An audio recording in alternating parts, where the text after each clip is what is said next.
Welcome to Knock Talk. I'm your host, William Hall, broadcasting live from Kingsland, Texas, USA, with another episode of Rabbi Tovia Singer's Let's Get Biblical Q&A. Coming to you from the Holy Land, Rabbi Tovia Singer. Welcome back, sir. It is always a wonderful pleasure, and it's been too long. Glad to see you again, sir. Great to see you, William. Very good. How are you doing? Doing good. Good to be seen, that is for sure, and it's good to see you again, absolutely. Sorry we missed you last week. Well, I didn't totally miss you last week, but we missed the show with you last week. So that's we missed the show this week. Yes, but I didn't miss you altogether. I got to talk with you got to interact with you about a minute or two last Sunday. But with some very interesting stuff. So So on that whole point, on that whole regard, by the way, it's interesting to see. It seems like the whole thing, even though the God TV thing seems to be at least put to rest, from what I can tell, it's probably going to be a continuous thing from here on out. It seems like a continuous, struggle or continuous work to keep those types of things at bay. And it's really great for people to know that there are. We have military to fight military battles, and it's nice to know that we have like other people to fight these other spiritual battles, and it's like a continuous thing. Very grateful for the work that you do, so anyway, a lot of people really trying to go to bat for this thing to kind of protect keeping Jews Jewish and things like that. So Baruch Hashem. Yeah, well, there's no doubt, if they're not going to come through the front door, which they try to. Right. They're going to come through, they'll rappel down the side of the building and try to come in through through the bathroom window, and then they'll come in through the drain, or they'll come in through anywhere. Right. The effort on the part of the church to convert the Jews is unrelenting, and the church will use any method to evangelize us, and they don't need to invent anything. Right. Missionaries don't have to be creative, because Paul very clearly sets out that when you want to convert people, do it in their own culture. And he says, hey, buddies, this is how I do it. I'm a chameleon, so to the Jews, I become as a Jew, that I might gain the Jews. To those who are not under the law, I come as one who's not under the law, that I may gain the... I can become all things to all men, that I somehow may gain some. 1 Corinthians 9, verse 20 and 21. So Paul sets that forth. He says this is, and that's what the whole deal is. It's just that it's a game. It's a card game. We're just going to call ourselves Messianic and complete and filled Jews. But theologically, of course, they're all Christians. So the work goes on. But this thing with God TV was helpful, because it acted, this whole thing was no doubt a great education for people not only in Israel but around the world. Right. Absolutely. Okay. Well, Rabbi, we'll go ahead and move on and get this show started. People definitely are looking forward to some great insight. And let's go ahead and take this caller. Caller, welcome to the show. Please tell us your name, where you're calling from. Hey, William. Good morning. This is Afroz from New Jersey. I have a very quick question. I don't hear anything. I don't know if you do. Hold on just a second. Hey, guys, just 1 second, okay? Let me see what I got here. I'm going to make sure, because I need to make sure everybody else is hearing it. I actually have the question in written form as well. So I'll tell you what. Okay, hang on a second. Let me switch this over real fast. Hey, Afroz. You want to try that again and see how that works out? Give me 1 second here. Take your time. Okay.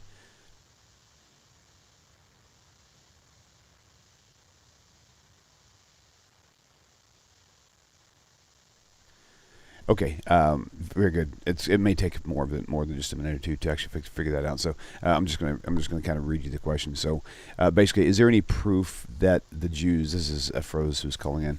Is there any proof that the Jews persecuted or killed the disciples of Jesus? It's been a claim that's been going on for a long time. So that's going to be your question for this one. Is there any proof that the Jews killed not only Jesus, but his disciples as well? Right. the Jews. The weird, So, evil Jews, as the it, synagogue of Satan. yeah, did Okay. the Jews kill everybody? Well, we don't have time for things like that because we're too busy controlling Hollywood and running the banks and controlling worldwide governments to pay attention to just a few disciples. We're also too busy making it snow in New York in April. So we don't have time for that because we're too busy just running the world. And as devils, this is what we do. Is there any evidence that Jews killed the disciples? Not only isn't there evidence that Jews killed, I mean, there's huge evidence, and it does come from the most important and distinguished organization, religion in the world, and that's the Roman Catholic Church. And who would question the authority of Rome? That I can't think of any institution that's more trustworthy than the Roman Catholic Church. So we could depend on that. So the Roman Catholic Church invented these stories of Jews killing off Jesus' disciples. So let's go through some of this for a moment. So we do have in the Christian Bible, we have, let me think here, we have James, the son of Zebedee, which means the brother of. Let me just tell you this, William. I hear you completely in the background. William? Let me see if I can get William for a moment. All right, if I can get William, I'll just continue.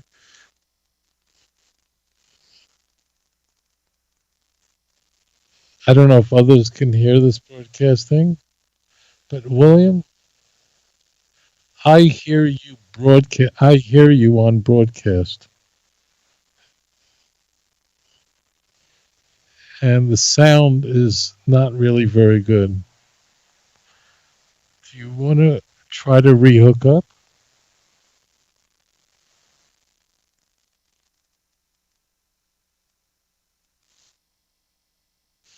Sounds like the audio is coming through somebody's sink. Do you want to rehook up? But I can hear you. It sounds like the audio might be coming through your webcam. So you hear audio coming through, or is it just broken? Oh yeah, and the sound. It sounds like it's coming through a webcam or something else. It's not coming through it. You know what? It might be that way on the actual Skype call itself. Let me make sure that on our Skype call that I can disengage that. Give me one second. I'll see about that right now. You can go ahead and continue talking if you like. Why don't you do that? Okay. Let's see here. If you want to continue talking, you can, unless it's just too distracting. It's difficult because. Okay, gotcha. It sounds like a fight broke out in the studio, so it suddenly. I understand. The studio sounds more interesting. Okay, so everybody who's watching says that you're coming through great, so that's good. So it's probably definitely on my. Let me see. I hate when people rearrange the grocery I'll store. Continue. Okay. I'll just take my headphones out. I'll take my earpiece out. Okay. If you want to do that, or actually, give me 1 second. I think I'll be able to determine what's going on my scene. Let's see, audio and video. No, I don't see anything I can change on my everything is set up the way it should be. The only other thing I can do is actually hang up and try to call you back. Does that interrupt the YouTube flow, or does that? Let me see. I'm just trying to check the YouTube comments because oftentimes they'll tell me if they hear anything. Yeah, I hear a slight static too, but it doesn't. It's actually coming through the Skype call. Let me just hang up real fast and call you right back and see if I can read. Try to do that because that'll be a lot better. Okay, you got it. Okay. All right. All right, you guys sit tight, and we're going to see if we can re-engage. Yeah, the static's coming through, but it seems like only when I'm actually on the actual Skype call. It's not during my system. So let me see here. All right, so call one more time. Okay. Whoa, that's really loud. Okay. Okay, let's see. Same thing. So I'm just going to take the earpiece out. Okay. All right, go ahead. All right. So everybody in the YouTube channel is fine, right? Yep. Okay. Okay, good. Let me just pull that. Okay. That feels good. Okay, great. So, as it turns out, the idea that the Jews went around killing all disciples of Jesus is not found in the Christian Bible. That's part of Catholic tradition, that the Jews killed a great deal of them. I'm smiling because it's like whatever is evil, that's what the Jews are portrayed as doing in the Christian Bible. Like, we just weren't happy enough with killing Jesus. We had to kill everybody else as well. And there's a tradition almost for everyone except for the disciple John, the son of Zebedee, the author of the book of John. So the church has no tradition that the Jews killed him. In fact, nobody killed him. And according to church tradition, he lived a really long time. And the reason for that is that the church wanted John, the son of Zebedee, to be the author of the book of John. But everybody knows the book of John was written at the very end of the first century. So they had to keep him alive. So, because if John, the apostle John, disciple John, if he's writing the book of John in 95, that means he lived a really, really long time. Now, there's not only no evidence in the book of John that John wrote the book of John, but there's explicit evidence that he did not. But that's way off the rails. So you do have somebody, one disciple who gets killed in the book of Acts. In Acts chapter 12, Herod, he's called King Herod in Acts 12, but it's Herod Agrippa, so it would be Herod the Great's grandson, had James executed, although there's no sense there that he was a martyr. And this is really important because some Christians advance the idea or make the point that if Jesus didn't rise from the dead and the disciples knew that this was a lie, why would they lie? Because liars make poor martyrs. But there's no even indication in Acts chapter 12 that James was offered freedom if he abandoned Christianity. And again, that James would be James, the brother of John.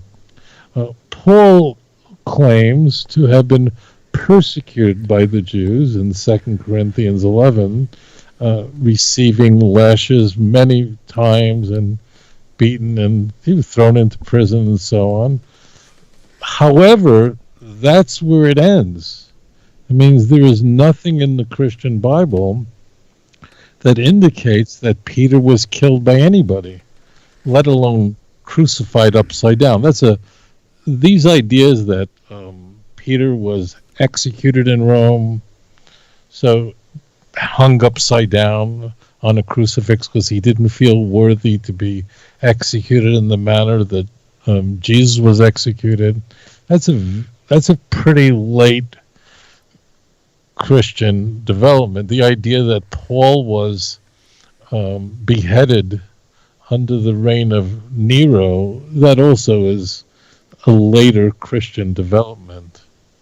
There is little doubt that the development that this claim was made or attached to the reign of Nero because of Tacitus, who tells us in 114 that Nero was not just a really bad guy, and he was a real bad guy, but he had Christians executed because after Nero set Rome on fire, he blamed the Christians for being the arsons, and then had Christians burnt alive. There's no indication that then any disciples were executed. So Nero's a really bad person. It's more extensive than this, but that would go beyond the scope of the question.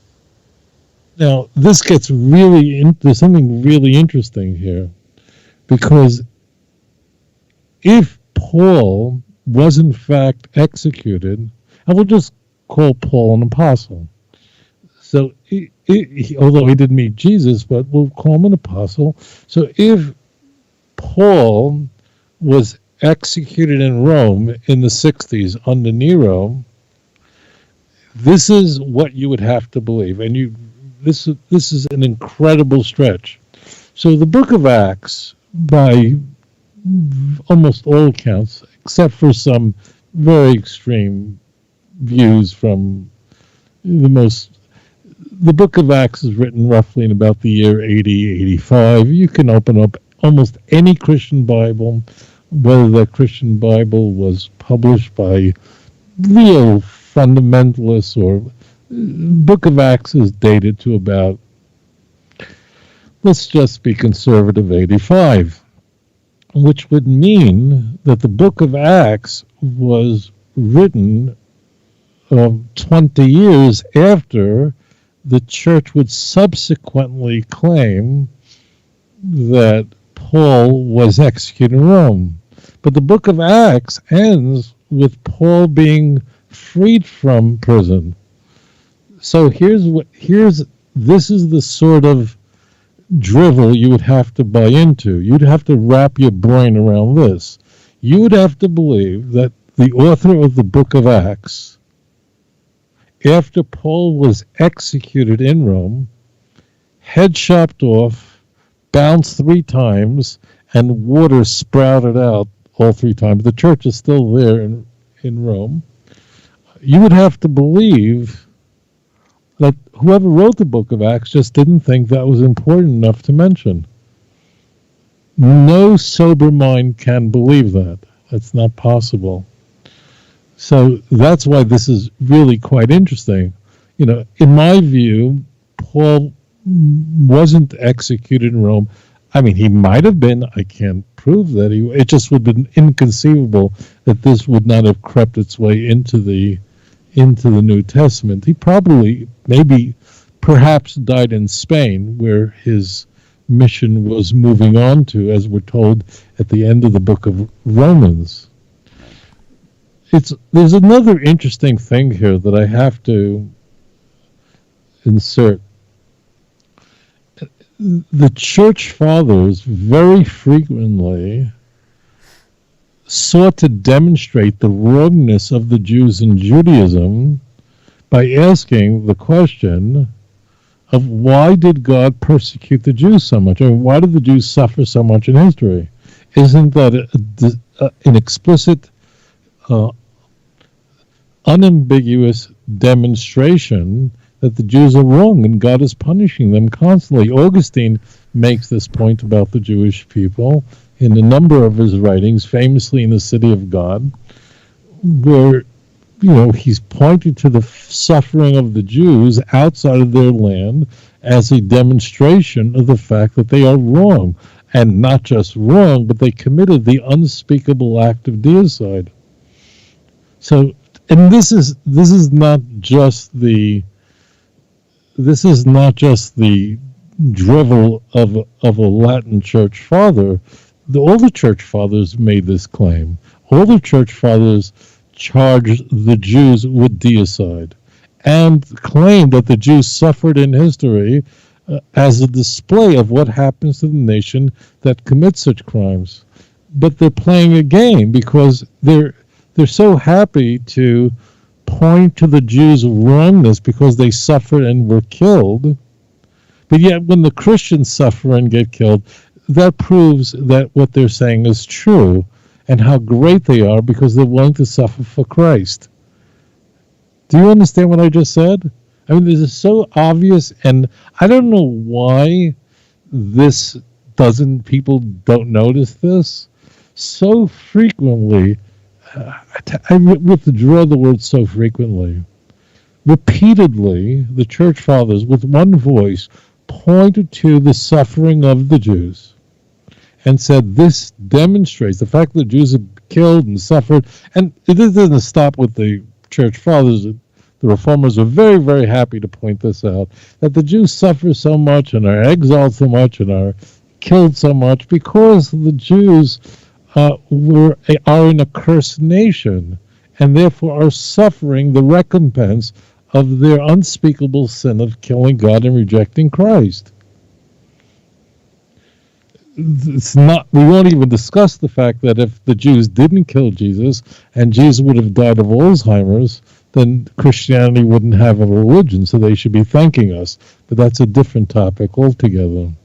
So when the Jews suffer, somehow that shows the wrongness of the Jews, but yet when Christians suffer, that shows how true Christianity is and how great these men were, that they're willing to die for Christ. Isn't that odd? So you do have texts like Clement of Rome, so that's not part of the canon, but that would be works of the Apostolic Fathers that allude to somehow Peter and Paul died, but that's non-canonical. That's quite a bit later in the letter to the Corinthians.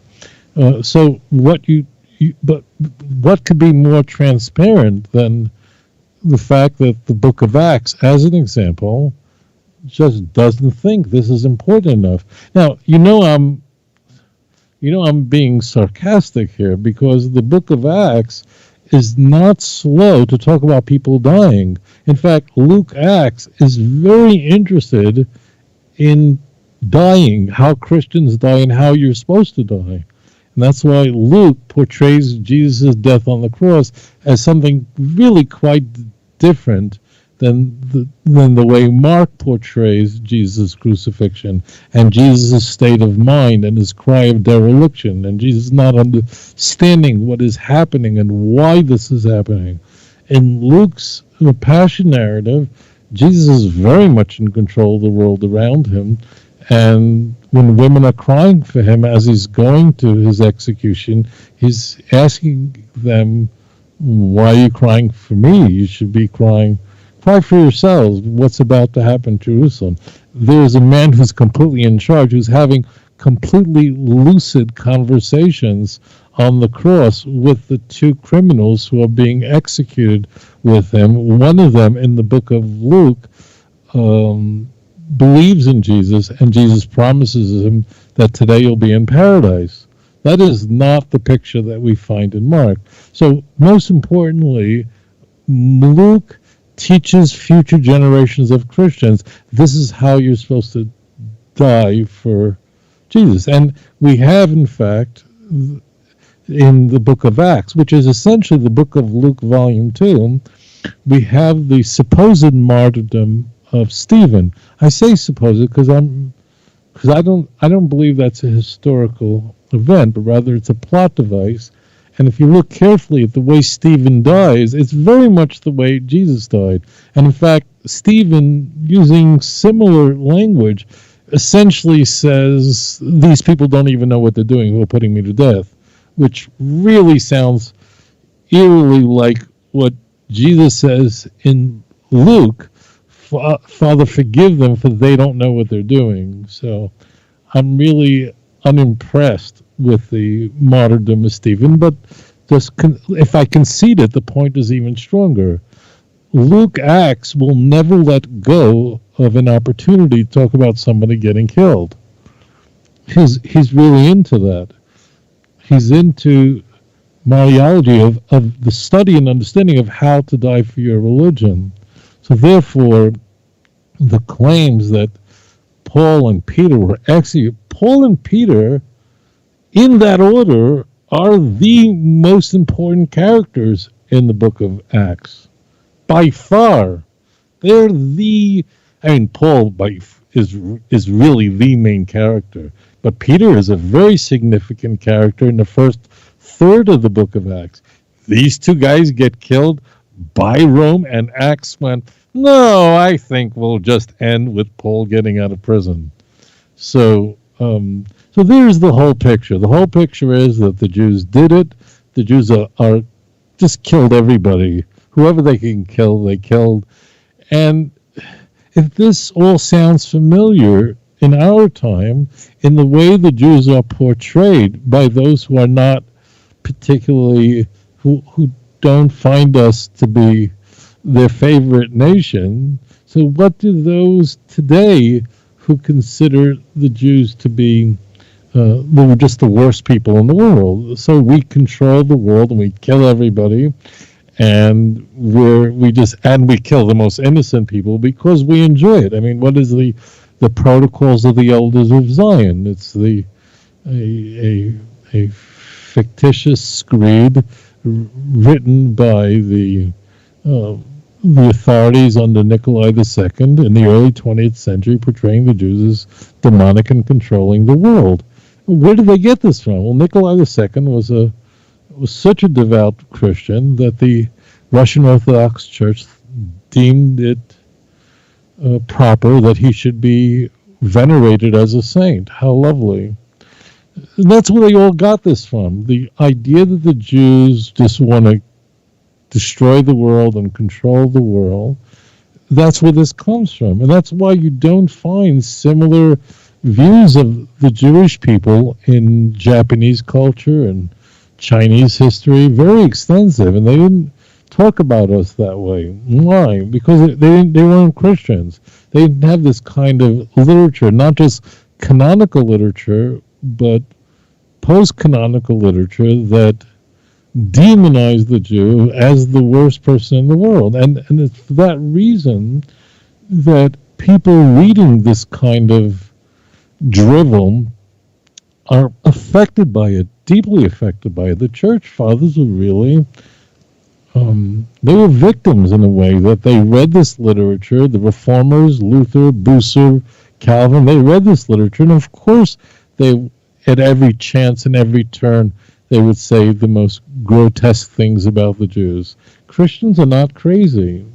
They're rational people who are raised with literature that affects them deeply. Now, it's true that if you have Christians who are raised in a dispensationalist church, so they're also bombarded with God loves the Jews, but that's a late iteration of Christianity that's not just unique to the United States, but it certainly took off in the United States. So there's the answer. The answer is there's not only no evidence for this, all the evidence is pointing in the other direction, and Jews really had big problems in the first century. They had huge problems, and those problems were Rome.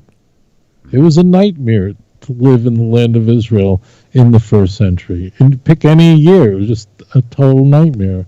We had problems with Rome. We had problems with the puppets of Rome, those Jews who collaborated with Rome, namely the Sadducees. We had problems with extremists, but it was around Rome that we had the problem, not about some hippie cult of people who thought that a dead guy was the Messiah. So I hope this gives you some idea of how silly this is, and beware of this, that Christians they don't know, they're not evil. Christians are not bad people. This is what the pastor tells them, and the pastor heard this at Fuller Theological Seminary. When Christians say, oh, why would the disciples die for a lie? Ask the question, where do you see the disciples die? Show me. I can't tell you how many times a Christian has asked me that question. Why would the disciples willingly suffer and die for their belief if it wasn't true? They should just go, whoops, it was a lie. So I asked them, please show me. I've had Christians stand in front of me. I hand them their Christian Bible back, and they're thumbing through the pages, nervous, schwitzing, sweating, because they suddenly, it's just there in the ether. It must be somewhere. I've heard this story since I'm a kid. And then I just assure them that there's no point in looking. It ain't there.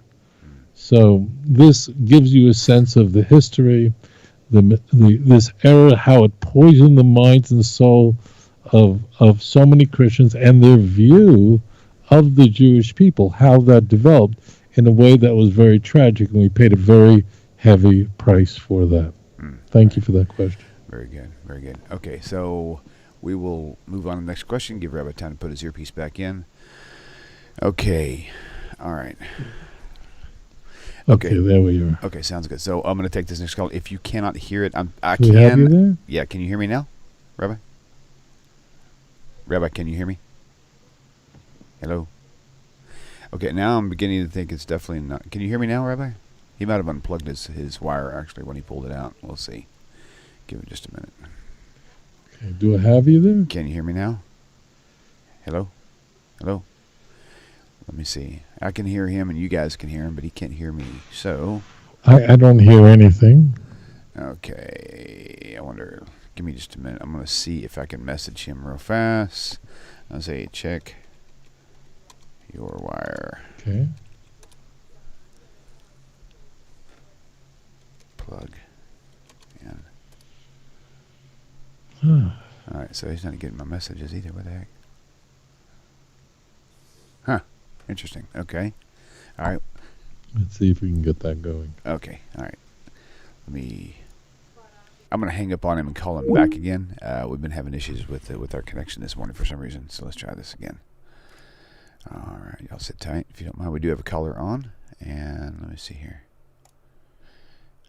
Call. Okay, let's see. I turned his volume up a lot, but it might have been up too much, actually. Can you hear me now? Rabbi, can you hear me now? I don't hear you. Interesting. I'm using the same setup from before, so I'm not really sure here. All right. Let me check the settings here on my side again. Sorry about that, guys. Let me just see what we've got here. Okay.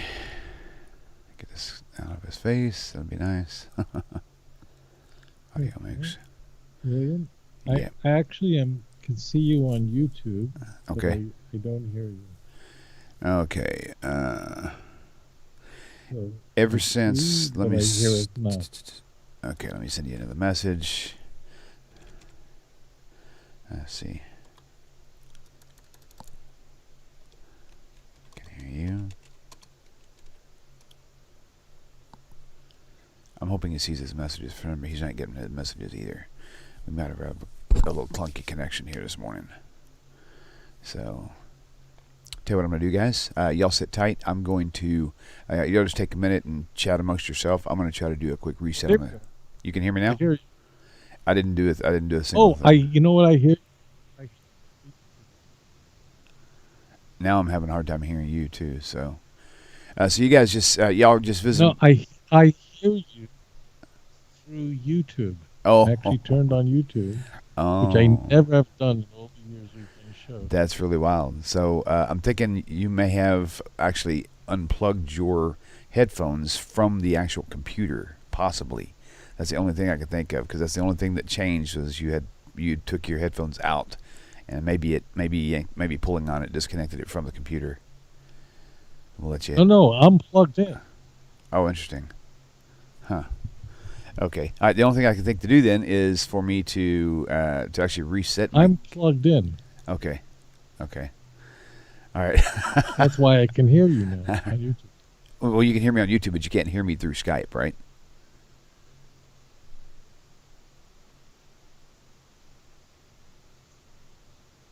Is it this like a little awkward? I don't hear you on Skype, so there's a considerable delay. That's very awkward. Very awkward. Okay, so Rabbi, you and all the viewers, y'all sit tight. I'm going to put up just a blank screen for a minute, just with Rabbi Tovia Singer's books, and I'm going to disconnect my camera, and we will see if I can get our communication between Rabbi Singer and I to actually function. I know y'all can hear me, and the callers can hear me, and I can hear the callers, but for some reason I can't get the communication line up with Rabbi. So, Rabbi, when you hear this, I'm fixing to hang up with you, but you can stay on YouTube and chat with them for a few minutes until I see if I can figure this out. But we don't want to break the connection altogether, okay? So y'all sit tight.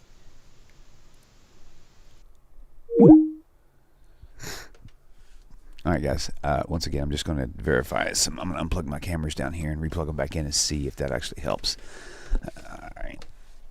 These cameras are, I've had these cameras for quite some time, so maybe that's part of the case. Let's see. There's camera 1 and camera 2. Let's see. Let's put them both. 1 and 2. Okay, and I'm going to reconnect and unplug the soundboard as well for 1 second. Let's see here. Actually, no, the soundboard is fine. Let me just see if that actually helped him. All right. The interesting thing is okay. Cancel, and let's see if I can call here. Open Skype back up again.